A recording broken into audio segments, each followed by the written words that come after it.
না না না না না না না। আরে গুল গুল গুল গুলটে গুলটে উল্টে গুলে দেয় দুনিয়া উল্টে। উল্টে পাল্টে দিন কাটে তার দৌলতপুরে রগবাজি গুলবাজিতে। কি কাণ্ড! পাঁচু ভেন্ডি ঘটনা চালা তার সঙ্গী তার কার সাজিতে। জ্বালিয়ে খেলে গুলের প্যাঁচে দিনকে করে সেরা। গুল গুল গুলটে গুল গুল গুলটে মামা জিন্দাবাদ। উল্টে মামা।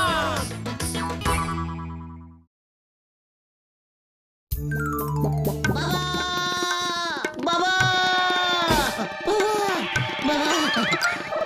বাবা গো, আমি এক ছুটে 70 মাইল ছুটিয়া আপনার পদে আপনার পদতলে নিজেকে পদার্পণ সমর্পণ করিলাম।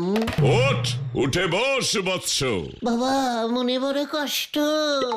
কিসের কষ্ট তোর? পকেটে যে নোট নাই, আসলে পকেট যে সব সময় ফাঁকাই থাকে বাবা, তাই তো আমি সব সময় নোট চাই।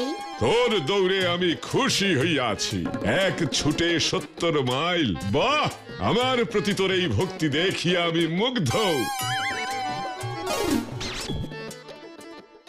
এই নে হাত পাত। এটা কি প্রভু? আমার পদধূলি। আমার যে টাকা চাই, মাটি নয়।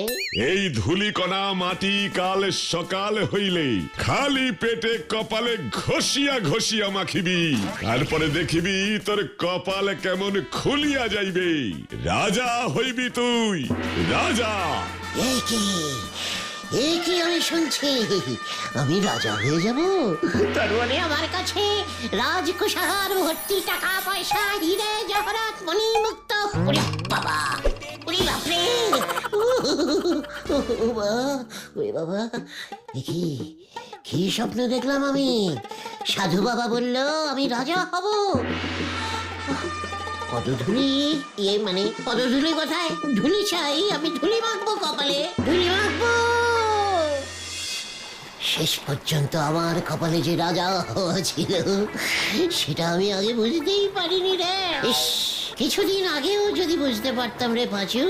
কিন্তু তুমি তো এখনো রাজা হওনি গুলটে মামা, স্বপ্ন দেখেছো মাত্র। আর তাতে এভাবে কপালে ধুলোবালি মেখে বসে আছো। চুপ কর ভেন্ডি, তোরা হয়তো ভুলে গেছিস ভোরবেলার স্বপ্ন সত্যি হয়, আর স্বপ্নটা আমি ভোরবেলায় দেখেছি রে। কিন্তু রাজাটা তুমি হবে কোন রাজ্যের সেটা কি তুমি দেখেছো? ঠিক বলেছিস তো, উত্তেজনায় আমি এটা জিজ্ঞেস করতেই ভুলে গেলাম সাধু বাবাকে। তাহলে কি তোমাকে আবার যুদ্ধ করে রাজ্য জয় করতে হবে? অন্যের বড় ভাতে ছাই দেওয়া তোর বরাবরের অভ্যেস ঘটনা।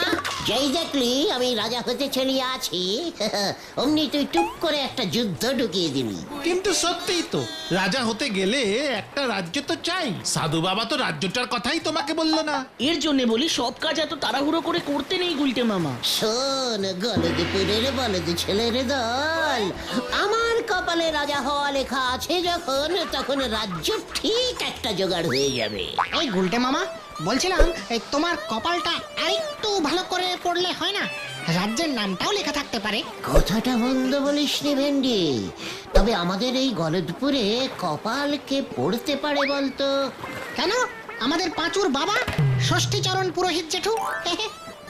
এই আমার বাবা হাত দেখতে পারে, কপাল পড়তে পারে কিনা জানি না। ওরে গলদপুরের বড় বলদ পাঁচু, যে হাত দেখিয়া ভাগ্য বলিতে পারে সে আরেকটু চেষ্টা করিলে কপাল রিডিংও করিতে পারিবে। বরং হাত দেখে ভাগ্য বলা অনেক কঠিন, হাতে অনেক একা বেকা রেখা থাকে।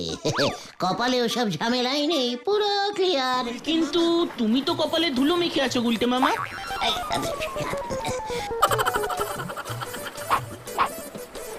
এই আমি কপাল ক্লিয়ার করলাম, চল এখন পাঁচুর বাবার কাছে যাওয়া যাক। রাজা হওয়ার সুযোগ কিছুতেই হাতছাড়া করা যাবে না। ঠিক আছে চলো, বাবা মনে হয় এখনো বাড়িতেই আছে।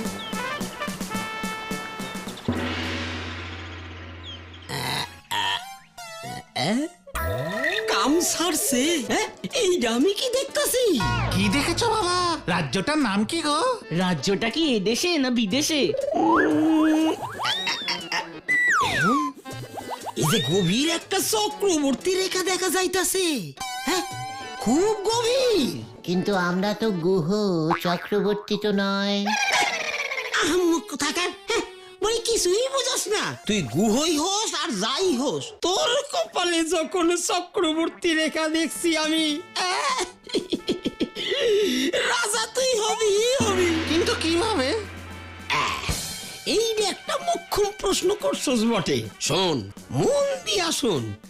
এইখান থিয়া নাক বরাবর পশ্চিমে, বুঝলি, পশ্চিমে পাক্কা 70 মাইল দূরে কপালপুরা গ্রামের জমিদার শ্রীমান কপালেশ্বর কাপা মহাশয়ের সঙ্গে দেখা কর। ওই তোরে রাজা বানাইব গুলটে। বাবা, গুলটে মামার কপালে এত কিছু লেখা, আগে দেখিনি তো। তোর বোঝার দরকার নেই পাঁচু, তোর বাবা বুঝলেই হবে। কিন্তু মেসমশাই, আমি একটা ব্যাপার বুঝতে পারছি না কিছুতেই। কপালের জমিদার আমাকে রাজা বানাবে কি করে? ও তো নিজেই রাজা হতে পারেনি, সারা জীবন তো জমিদার হয়েই কপালপোড়া গ্রামে রয়ে গেল। এত কিছু যদি তোরা বুঝবি, তাইলে আমার কাছে আইয়া তোর কোনো কাম নাই। শোন শোন শোন শোন শোন, যা কইতাছি মন দিয়া শোন। সোজা কপালেশ্বরের কাছে যা, ওই কপালপুরা গ্রামে। ঠিক আছে, আমার কপালে যদি এত কপাল লেখা থাকে তাহলে আমি যাব। রাজা আমাকে হতেই হবে। আর আমি যদি একবার রাজা হতে পারি তাহলে মেসমশাই আপনি হবেন আমার রাজপুরোহিত। মন্ত্রী কে হবে গুলটে মামা? তোর বাবা। তার কারণ ওই কপালপুরা গ্রামে যাবার যা খরচা তা তোর বাবাই দেবে। এটাই তোর বাবার কপালে লেখা। Follow me.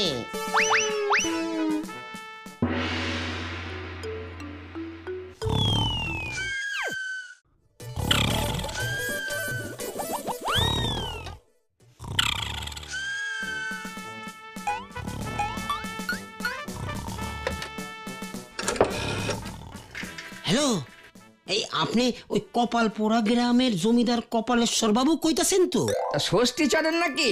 তা কি মনে করে একদিন পর কোনো খবর আছে নাকি?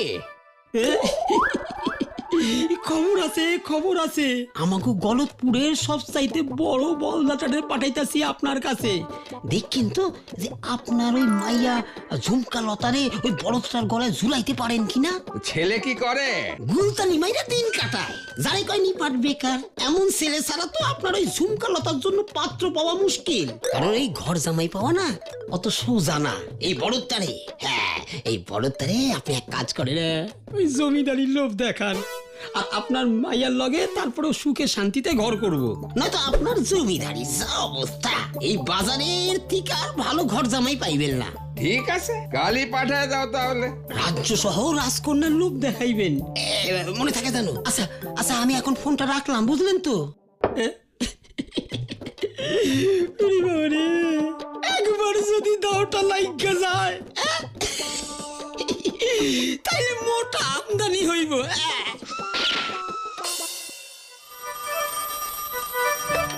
কি কাণ্ড! হ্যালো, কি হে হরি বল? হ্যাঁ, খবর কি? হরি বল না, বলো হরি। এখন অত সময় নাই, আসল কথাটা বলছি শোনেন। ওদিকে তো বড় কাণ্ড ঘটেছে, পাখি তো ফুরুত। মানে কথা কার পাখি? কোথায় ফুরুত হলো? ইয়ে মানে আপনার পাখি। কি কাণ্ড! ওই কুলটের তো বিয়ে ঠিক হয়েছে, ষষ্ঠী চরণ ঠিক করেছে কপালপোড়া গ্রামের জমিদার কপালের মেয়ের সঙ্গে। কি কাণ্ড! কি মানে কথা? আমার এত বড় পোড়া কপাল হতেই পারে না। ওই গুলটের যদি বিয়ে হয় মানে কথা, তবে আমার মেয়ে পটেশ্বরীর সঙ্গেই হবে। এই আমি তোমায় শেষবার বলে দিলাম হরি বল। আগে বলো হরি। ওই একই হলো। হ্যাঁ, ওই বলো হরি, হরি বল সবে একই।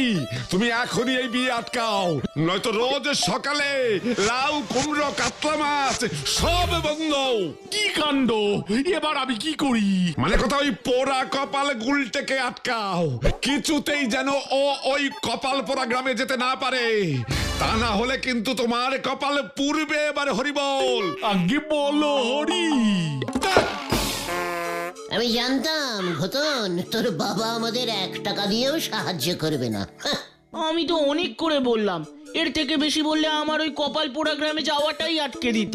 চিন্তা নেই পাঁচুর বাবা তো আপাতত 50 টাকা ধার দিয়েছে গুলটে মামা। পাঁচু স্টেশনে গেছে টিকিট কাটতে। কিন্তু আমি তো একটা ব্যাপার কিছুতেই বুঝতে পারছি না, পাঁচুর বাবা ষষ্ঠীচরণ বাবু হঠাৎ আমাকে রাজা বানাতে এত ব্যস্ত হয়ে উঠলো কেন বলতো? নিজের রাজপুরোহিত হতে চায় বলে। আমিও ঠিক সেরকমই ভাবছিলাম বুঝলি। কেস কেঁচে গেছে গুলটে মামা, পুরো গুবলেট হয়ে গেছে। মানে হোয়াট গুবলেট? কি হয়েছে পাঁচু বল। রাজা আমি হবই, তুই হবি আমার সেনাপতি। বিপদে মাথা ঠান্ডা রাখতে শেখ পাঁচু। গুলটে মামা, বলহরি দ্বারকা স্টেশনে পুলিশ পোস্টিং বসিয়েছে। স্টেশনের দিকে গেলেই নাকি আমাদের ধরে বন্দি করবে। আমি তো স্টেশনে ঢুকতেই পারলাম না, বলহরি দ্বারকা আমাকে ধরে শাসিয়ে দিল। বলল আমাদের এই গলতপুর থেকে কেউ ওই কপালপোড়া গ্রামে যেতে পারবেন না, গেলেই আটক করবে। কেন কেন কেন? বলল কোনো এক কালে নাকি ওই কপালপোড়া গ্রাম আমাদের গলতপুর গ্রামকে বগলামুখী কাপ ফুটবল ফাইনালে 10 গোল দিয়েছিল। সেই থেকে ওই কপালপোড়া গ্রাম হলো গলতপুরের শত্রু গ্রাম। শত্রু শত্রু শত্রু। আমি রাজা হব শুনেই আমার চারিদিকে শত্রুরা দলে দলে জাগিয়া উঠিয়াছে। রাজা আমি হইবই, কেহই আমাকে আটকাইতে পারিবে না।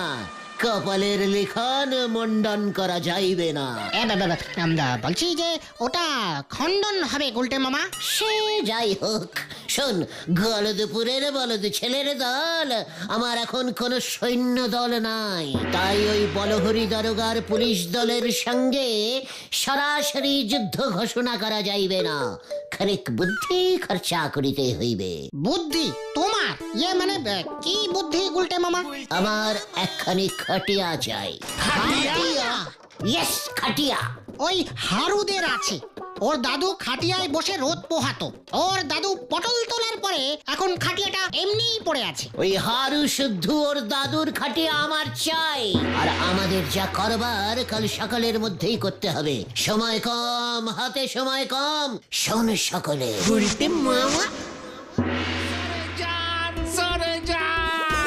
সিরিয়াস পেশেন্ট আছে, সিরিয়াস পেশেন্ট আছে।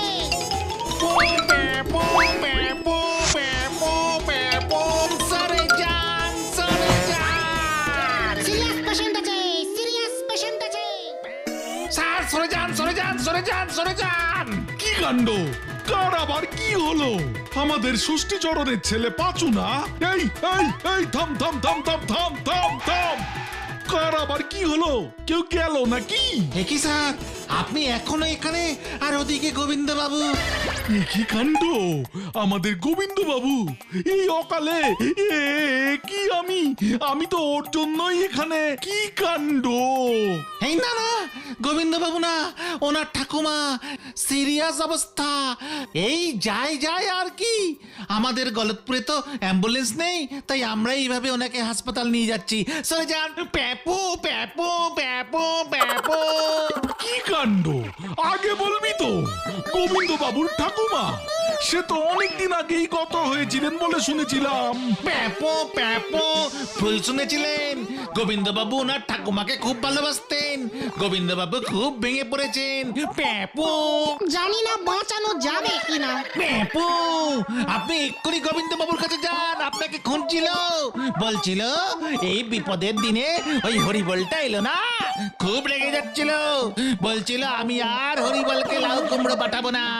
প্যাপো। কি কাণ্ড! না না না না না, লাউ কুমড়ো আমি এক্ষুনি যাচ্ছি।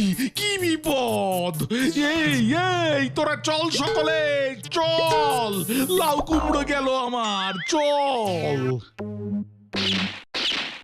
জয় কপালপোড়া গ্রাম। রাজা আমি হইবই, কেহই আমাকে আটকাইতে পারিবে না।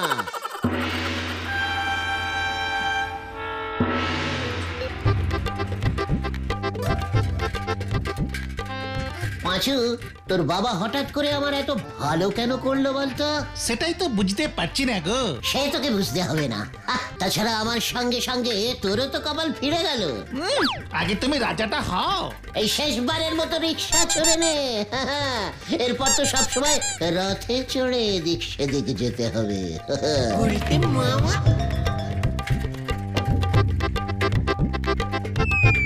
এই যে আমরা এসে গেছি বাবু, নামেন দেখি। আপনাদের কপালও দেখছি আমার মতোই পোড়া।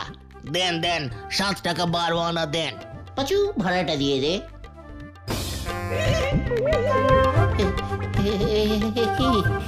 এটা কি? এই ছিল তোর বাবার মনে পাঁচু? এখনই এত মন ভেঙে কাজ নেই গুলটে মামা। এত কষ্ট করে এত দূর যখন এসেই পড়েছি, তখন ভেতরে ঢুকে দেখাই যাক না। হ্যাঁ হ্যাঁ, তাছাড়া দিনের বেলায় ভূত আছে না, বেগতিক দেখলে পালাবো। ঠিক ঠিক ঠিক, চল চল।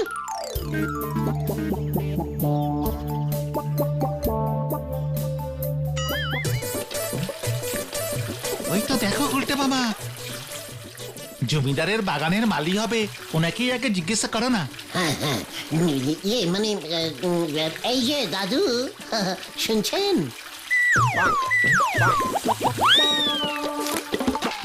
আমি দাদু হলে তুই কে রে হতচ্ছাড়া? নিজের বয়সটাকে ভুলে গেছিস? এই বয়সে নাতি হতে চাইছিস? এই মানে দাদু, মানে না, মানে বলছিলাম কি, আমরা জমিদার বাবুর সঙ্গে দেখা করতে এসেছি। ওই গলদপুরের ষষ্ঠীচরণ মুখুজ্জে মশাই, উনি আমাদের পাঠিয়েছেন। আগে বলবি তো হতচ্ছাড়া মুখ পোড়া। তা ছেলেকে শুনি। মানে আমরা সবাই, মানে কি বলছেন ঠিক বুঝতে পারছি না। ইয়ে মানে মেশো, ইয়ে মানে আমি জমিদার কপালেশ্বর কাপা। ভেতরে এস। আগে মানে আপনি জমিদার? পাঁচুরে, ভেতরে চল আগে, কেসটা কেমন যেন লাগছে। তা পাত্র বুঝি তুমি? হে বাবা জীবন। আগে পাত্র না, আমি গুলটে, গুলটে গুহ। আর ষষ্ঠীচরণ তো টেলিফোনে আমাকে এই নামটাই বলেছিল। ঠিক ঠিক ঠিক ঠিক ঠিক, ওই ষষ্ঠীচরণ মেশামশাই তো আপনার কাছে আমাদেরকে পাঠিয়েছেন রাজা হওয়ার জন্য। আমার কপালে লেখা আছে তো। একেবারে ঠিক লেখা আছে, যাকে বলে একেবারে রাজকন্যা সহ রাজত্ব। আমার তো ওই একটাই মেয়ে ঝুমকোলতা, ওকে বিয়ে করলে এই জমিদারিত্ব তোমারই হবে বাবা জীবন। তবে জমি জমা বিশেষ কিছু নাই, সবই ধার দেনায় গেছে। এই এই বাড়িখানাই যা পড়ে আছে, আজকের বাজারে এটার দামও তো কম কিছু নয়। এসব আপনি কি বলছেন?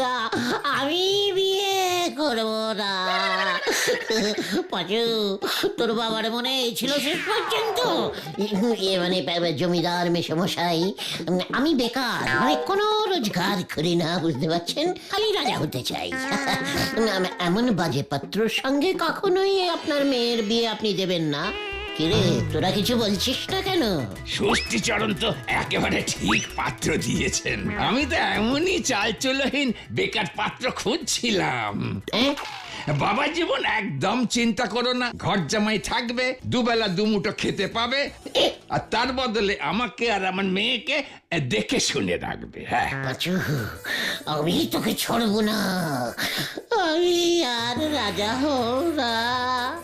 জমিদার মেশামশাই, ইয়ে মানে বলছিলাম যে এই বিয়ে হলে তো ভয়ঙ্কর সর্বনাশ হয়ে যাবে, মানে যাকে বলে ইয়ে মানে রাজায় রাজায় যুদ্ধ বেঁধে যাবে।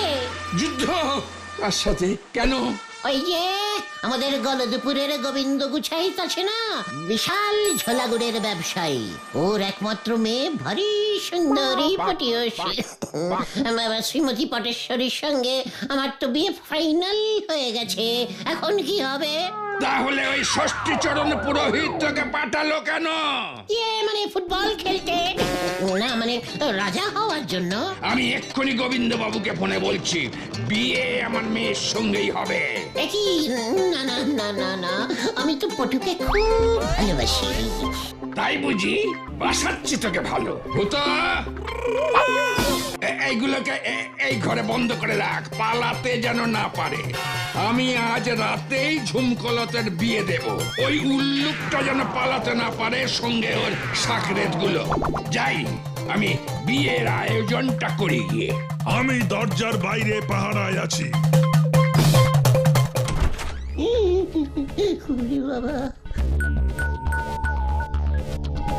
পাঁচু, আজকে তোর বাবার জন্য আমাদের এই অবস্থা। বাবার কি দোষ? বাবা তো ভেবেছিল জমিদারের একমাত্র মেয়ের সঙ্গে বিয়ে হলে তুমি ফকটের জমিদারিটা পেয়ে যাবে। তাহলে এই কপালের জমিদারি, না আছে জমি, না আছে দাড়ি। এই বাড়িটা তো আছে, হোক না ভাঙা। পুরনো ইটের ভালো দাম পাওয়া যায় গুলটে মামা। পাঁচু, রাগে আমার সারা শরীর কাঁপছে কিন্তু। শান্তি শান্তি, আর কাপাকাপিতে দরকার নেই। এখন আগে এই জমিদার কপালেশ্বরের হাত থেকে কিভাবে বাঁচবো সেটা বলো। ঠিক বলেছিস খতন, এই বুদ্ধিটাই বার করতে হবে।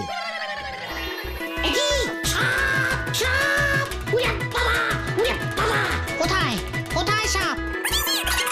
ওই তো সাপ, ওই তো সাপ। এই যে মরে গেলাম রে, আমি মরলে ঝুমকলতার বিয়ে কার সঙ্গে হবে রে পাঁচু?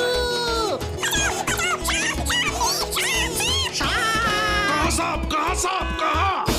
কাহা সাপ, কাহা সাপ, আরে পালা রে।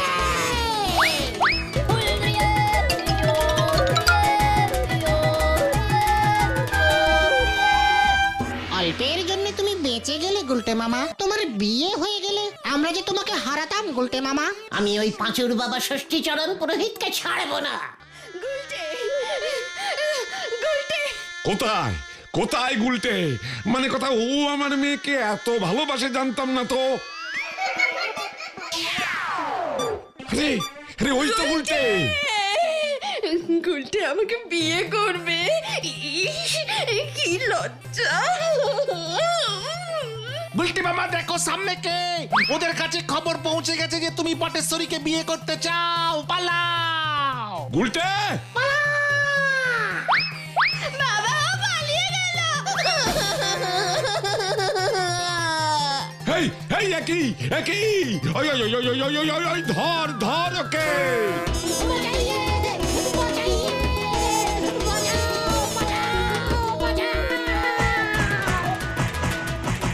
আমি আর রাজা হতে চাই না রে ভাই টুগন। কেন?